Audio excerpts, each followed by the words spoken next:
Hello guys, my name is Alexander, and as part of the design pattern series, today we'll be discussing about adapter design pattern, and which is the first part of structural design pattern. And let's start. Okay, structural design patterns is one of the solutions where classes interact in a scalable way by having a separate classes, and it gives more flexibility to develop different components separately. And we'll be using the full power of object-oriented structural design. Not that I'm not saying that we didn't in the past videos. So what is adapter design pattern? It gives a unified interface that allows objects with incompatible interfaces to collaborate. This is where interface and class hierarchy stand out. So let's have an example.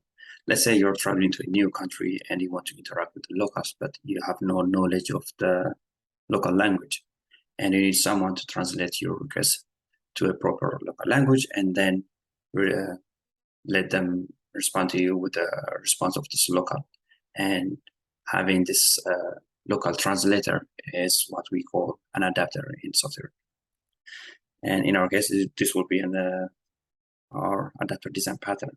So a simple translator who has a knowledge of the local language and also your expectation, or of course, which is your own language.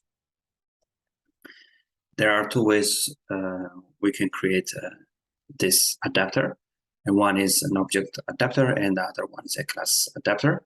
The first one, the adapter implements the old interface and composes the new service or interfaces, and the client uses this adapter without worrying. So let's see part by part. When we talk about the client, we're talking about how he interacts with the outside world or its service, right? So it had an interface which it's used to interact with the outside world, and what this adapter does is it acts as if it is the service that the client is trying to reach out. So it becomes a go-between, and it will implement the old interface and compose the new service, or at least it will have to have a knowledge of the new service or the new language that the client is trying to reach out. And of course, upon the request of the client, the adapter will return a response or an answer based on the old interface that the client is expecting. This is the object adapter because it implements it's using object of the old the new service and then implementing the old interface. The other one, which is a class adapter, is what it tries to do is it tries to implement or extends both old and new. And unfortunately, we cannot have an adapter that extends more than one class, which is isto é prohibitado. I'm trying to use a mix of Portuguese and Spanish here. I think it should be prohibido in Portuguese. Okay, and let's see how the source code works. Now, before jumping into the source code, let's see one image. Here we have a picture of how our adapter is trying to solve an issue that we have. So the blue part here, we have the old way where we had a service and we had an interface, and this interface will be implemented this service, and the client will use this interface to interact with the old service.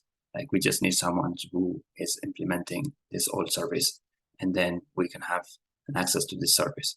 But then there was an upgrade, and we have a new service and with a new interface, and this client has no way of reaching to this new service because it needs to implement this new interface. So we had two options. One, we can completely change what we have in client, or it might break many things. And the other one is putting up an adapter that will try to, as the definition of object adapter says, is we need to implement the old interface that the client is aware of, or which it usually works with, and then compose or have it within its as a field, this new service. Or of course, we can use it as a variable of interface, but then the object would be this new service. Of course, we use interface to extend many things. So what this adapter does is it implements the old interface, but at the same time, while it's having a composed object of this new service. Old interface, new service. Yeah, this old service is gone now. But as for client, it still thinks that it's reaching out this old service. But yeah, we're tricking it. We're taking it to this new service, but nothing will be breaking here. Okay, now let's see how our code works. Let's start here. We have a client, we have an adapter, and we have the service, which is, of course, in our case, would be the new service. We don't need to write too many codes here. I'm trying to make it as concise and small as I can. So we have this interface, this travel agency brochure. Don't mind the spelling errors here. We have get phone and get over interface. And this is what the client knows, or what the client expects from the service that it needs, right? And here you can see that it has composed this service. It's expecting this interface implementation or instance of this interface, and then it will try to call this interface by calling the phone, and then print it out here, and then print it out here for a ride. So it's a simple class that is using this interface. So instead of having the old service which implements this service, this interface, sorry, we will try to have an adapter that implements the old interface, but then having the new object or the new service within its scope or as a field. So as you can see here, we are composing the new service, but also while implementing the old interface. So we implemented the old interface, meaning this agency adapter in the eye of the client is just the old service that the client used to know. Yeah, go back to this. So I used to know. Okay, never mind. And now we can see here now, when we are trying to reach out to this adapter, what it does is, of course, like an ordinary old service, it has get phone and get over, but within the implementation of those two methods, we are calling this new service, and then of course appending, changing, or whatever we need, and then passing it back to the client. So the client sees this interface, and we don't need to change anything within this client. Of course, we can change, or we can add different kind of adapters, or we can make change in the travel service, and of course we can make also and not make we should make sure that we need to implement an interface, and this adapter is using an interface instead of directly using the class itself, which could be a bad thing, right? So we need to use interface as much as we can.